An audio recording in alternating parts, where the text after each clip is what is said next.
Olá pessoal, vamos então à nossa primeira aula de artes, da etapa 1 do ensino médio. Nós vamos falar hoje sobre a arte na pré-história, Vamos entender esse período pré-histórico antes do surgimento da escrita, tá? E vamos aprender então como surgiu as primeiras manifestações artísticas da humanidade. Aqui eu preparei para vocês esse arquivo vai estar também em PDF para vocês, Aqui eu vou falar bem resumidamente, mas na etapa 1 nós vamos ver sobre a pré-história, é o que nós vamos ver na aula de hoje, e na aula que vem nós vamos ver a Idade Antiga. Então nós vamos falar sobre a arte rupestre e na próxima aula a arte egípcia, grega e a arte romana. Então vamos à pré-história. Então a pré-história é surgimento anterior ao surgimento da escrita, Então não tem nenhum registro escrito desse período, apenas o que foi encontrado por estudiosos, historiadores e antropólogos. A manifestação artística ela não tinha nenhuma função de contemplação de beleza nesse primeiro período, tá? Ela tinha uma função mais religiosa, é o que a gente vai ver a seguir. Então, tudo que se tem de informação foi com os objetos encontrados em várias regiões do mundo, em especial na Europa, no norte da África, na Ásia e no continente americano. O período que nós vamos falar agora é o período do Paleolítico, tá? O período Paleolítico, passou aqui. O período Paleolítico, ele é também conhecido como a Era da Pedra Lascada. E depois nós vamos falar sobre o Neolítico, que é a pedra polida. Paleo significa antigo e lítico pedra. Então paleolítico é pedra antiga e neolítico pedra nova. Então vamos falar sobre o período paleolítico. Então a gente está falando de mais ou menos de um período de 25 mil anos antes de Cristo. Tá? É chamado então também pedra lascada em decorrência dos utensílios utilizados nessa época. Os homens fabricavam ferramentas de pedra, osso e madeira. No Paleolítico, a sociedade ela era muito restrita à caça, pesca, eram nômades, eram pequenas tribos nômades que então fabricavam esses materiais aqui, como a gente pode ver, como utensílios de pedra lascada. As primeiras expressões artísticas foram encontradas em cavernas, como aqui nós podemos ver nessas imagens, as mãos em negativo. E também a gente percebe aqui já então uma certa pintura. A gente também consegue perceber que nesse período eles ressaltavam nas imagens as qualidades dos animais que eles viam. Por exemplo, esse bisão ou um touro selvagem, eles ressaltaram os músculos desse animal para simbolizar que era um animal forte e também os chifres, para demonstrar que era um animal perigoso. Tem duas teorias o porquê que eles pintavam esses animais na parede. A primeira diz que eles pintavam para aprisionar esse animal, era uma função religiosa, criavam mais ou menos como se fosse um altar para que o espírito desses animais ajudassem eles nas caçadas. E a segunda teoria era que eles queriam, na verdade, era contar a história de uma determinada caçada, de algum companheiro de tribo que faleceu na caçada ou de uma caçada bem sucedida. A principal característica desse período era o naturalismo, Eles representavam os animais como eles percebiam, sem intenção de torná-los bonitos, Mas apenas por um registro da visão que eles tinham desses animais. Como eu falei, então o objetivo principal, a principal teoria que era como se fosse um ritual de magia representar o animal na parede, aprisionando ele.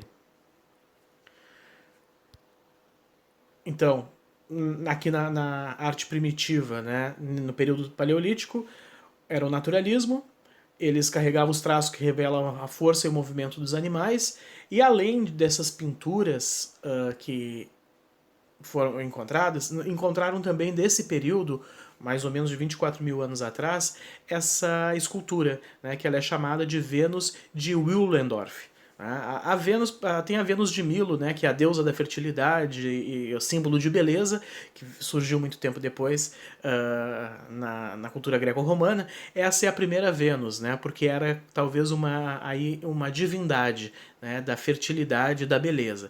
Se a gente entende que eles pintavam os animais, ressaltando e reforçando aqueles atributos que eles achavam mais importantes, a gente pode dizer que a Vênus de Willendorf, né, ela também tem os atributos mais importantes que eles acreditavam em uma mulher. Por exemplo, seios fartos, né, que significava que a mulher então ela teria condições de alimentar a sua prole, né, a sua cria. Ancas largas, que também significa que essa mulher ela poderia ter filhos mais facilmente. Então a gente pode dizer que esse era o símbolo de beleza naquele período. Era esses atributos valorizados pela população daquela época. Então aqui tem um resumo, né? Isso vocês vão ter no PDF de vocês, o que foi a arte no Paleolítico. E agora nós vamos falar sobre a arte no Neolítico, né? É o período histórico seguinte. Então o período também conhecido como a Idade da Pedra Polida, né, porque então eles não lascavam mais as pedras para fazer machados, eles começaram a polir ela, né, através da fricção para tornar elas mais afiadas. Também no período neolítico surgiu uma das principais revoluções da humanidade, que no paleolítico a sociedade ela era nômade, né, vivia de caça e pesca, vivia basicamente em cavernas e abrigos improvisados, porque eles não precisavam construir. Quando acabava o alimento numa região, eles simplesmente migravam para outra para caçar, pescar e coletar. A partir do neolítico, a sociedade aprendeu a domesticar os animais, então eles não precisavam mais caçar, e aprenderam também a plantar, surgiu a agricultura. Isso permitiu que a sociedade se estabelecesse em um local específico. Então as primeiras sociedades elas surgiram sempre nas margens de rios. Nós temos na Mesopotâmia, entre o rio Tigre e Eufrates, uma das principais sociedades, as mais antigas e avançadas que nós tivemos. Também surgiu no Vale do Rio Hindu, uma sociedade muito importante, no Rio Amarelo, na China, enfim, sempre nas margens de rios. Também a partir da sedentarização dessa população, houve também a divisão de tarefas, né? O que era a tarefa do homem, o que era a tarefa da mulher, e a partir daí a sociedade se desenvolveu como um todo. Então a distinção da arte sagrada e profana. Como a sociedade ela pôde parar um pouco mais, ela ficou sedentária, ela pôde pensar numa divindade, né? No porquê nós estamos aqui, quem nos abençoa, quem nos protege. Isso já existia com o aprisionamento do espírito dos animais, mas a partir no Neolítico, esse pensamento ele foi mais aprofundado, né? Então, quando surge a arte de representação religiosa. Na arquitetura, né, nós temos registros arquitetônicos desse período do Neolítico através das estruturas megalíticas. Então aqui nós temos dois exemplos. Cromelech, né, de Almendres, em Portugal, que eram esses círculos de pedra. Gente, círculos de pedra existem no mundo inteiro. Nas Américas, na Europa, na Ásia, enfim. Esse tipo de construção as sociedades fizeram praticamente ao mesmo tempo. A finalidade dela a gente ainda não tem muito ao certo, né? Assim como o Stonehenge, passei aqui, assim como o Stonehenge na Inglaterra, existem outros formatos, né, mas com o mesmo objetivo, que talvez seria um calendário que ajudasse na agricultura, né, com o alinhamento dos astros, eles conseguiam medir os solstícios e os equinócios, né? Dizem que o Sol bateria no dia mais longo do ano, né, o solstício, e o equinócio, o dia mais curto, eles conseguiam controlar a plantação em cima das estações do ano.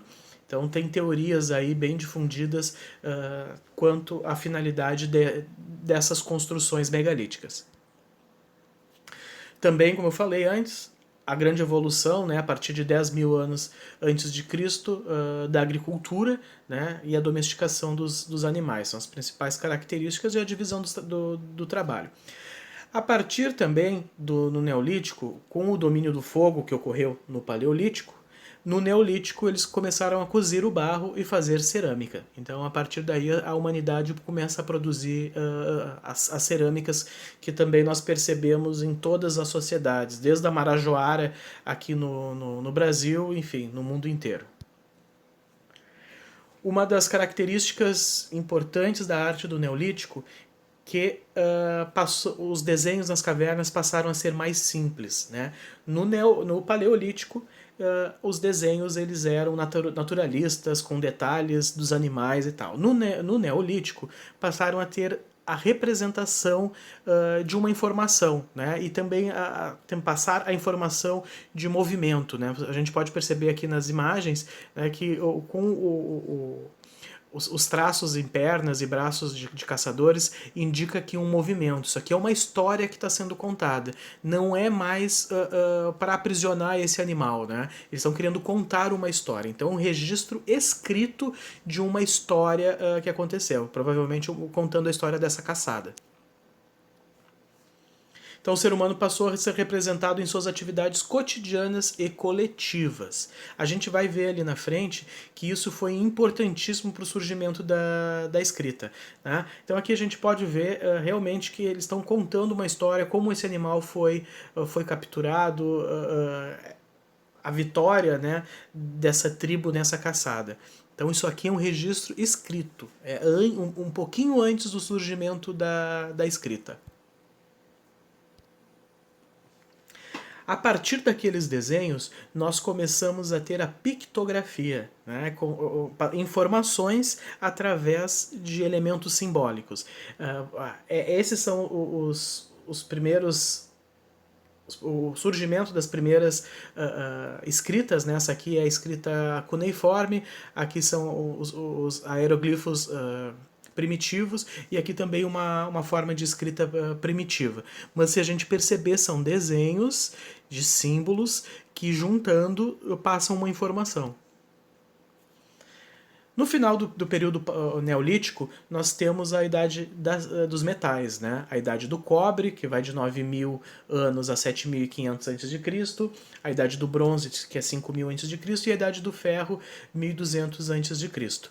Então a gente pode perceber que no paleolítico, o domínio do fogo, o neolítico começaram a cozer o barro. A partir do cozimento do barro começaram a cozer também pedras, e a partir dessas pedras tiraram o metal. E aí a partir daí a sociedade se desenvolveu, desenvolvendo novos utensílios, novas ferramentas, novas armas, né, o que possibilitou hoje a gente chegar na tecnologia que nós temos. Mas a principal tecnologia foi aqui, o início da história com o surgimento da escrita. A partir da escrita, a sociedade pôde armazenar tecnologia, armazenar conhecimento. O que até então era passado oralmente de uma geração para outra, nós passamos a ter o registro disso. Uma geração podia deixar escrito para outra. Na Idade dos Metais, então, passou a se produzir materiais, ferramentas e armas, né, com os metais fundidos.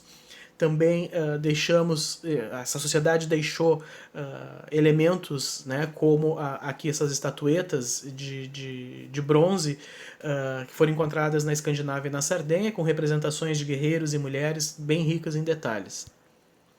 Também os utensílios, como eu havia falado, né, panelas de ferro, de bronze, estanho, cobre, né, são os materiais que eram utilizados naquele período e que resistiram até hoje. E como eu falei também, as armas. Tá? E aqui o especial, né, o surgimento da escrita, então, onde a gente encerra a pré-história. A partir do surgimento da escrita é o marco que define que a partir daqui nós estamos falando de história, pois tem registro. Anterior à escrita é pré-história porque não tem registro. E aqui é interessante como a gente pode ver como as letras, né, do alfabeto elas evoluíram. Né? Aqui, por exemplo, da cabeça de uma vaca, a evolução até a letra A, enfim. Mas aqui a gente... E nesse quadro aqui, estão falando da escrita cuneiforme, tá? A primeira escrita encontrada, mais antiga, de uma sociedade que ficava entre o rio Tigres e Eufrates, na Mesopotâmia. Aqui a gente pode perceber a evolução, né? Isso aqui é uma cabeça, né? A gente pode ver que aqui é a evolução de uma cabeça até quando ela chega no formato da sua escrita, né? O símbolo que representa a cabeça, né? Que é a chamada letra SAG, que é a cabeça. Então aqui a gente pode ir comparando, ver como que o desenho de uma cabeça chegou até a grafia da cabeça para os sumérios. E a mesma coisa aqui o pão, né? O desenho de um pão ele foi evoluindo até chegar aqui na escrita. E assim tem outros exemplos aqui bem interessantes. Tá? E aqui então encerra